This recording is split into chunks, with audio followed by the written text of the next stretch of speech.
नमस्कार मैत्रिणींनो, पुन्हा एकदा आपल्या व्हिडिओमध्ये सगळ्यांचे स्वागत आहे. बघू शकता ही मी फ्लिपकार्टवरनं पार्सल मागवलं आहे. स्टोरेज बॉक्स आहे. ही नवीन नवीन ट्रेंडिंगमध्ये 600-700 रुपयाला येत होतं. मला खूप घेण्याची इच्छा होती, पण आता याची प्राइस कमी झालेली आहे. म्हणजे मला वाटते 394 रुपये. हां, 394 रुपयाला मी घेतलेलं आहे. त्याची ओपनिंग मी करून दाखवते तुम्हाला कसं आहे बघा.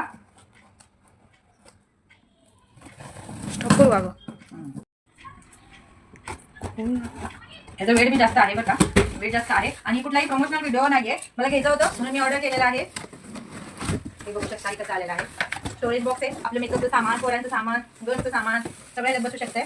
अरे वा, पार्सल तर छान आलेलं आहे. किती बॉक्स आले? 1 2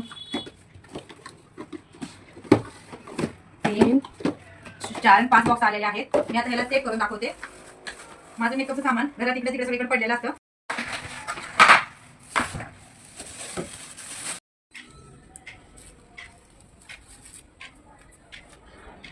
फायनली बघू शकता स्टोरेज बॉक्स. आपलं सामान इकडे तिकडे पडलेलं कुठेही असतं, याच्यात आपण सेव्ह करू शकतो. एकत्र सगळं सामान बसतंय, किंवा मंदिराचं सामान, छोट्या मुलांचे कपडे, हे माझं स्टेशनर, ड्रायर कुठे बी पडत होतं. त्याच्यात सहज बसून जाऊ शकते. बांगड्या झाल्या, हे कॉंग झाले,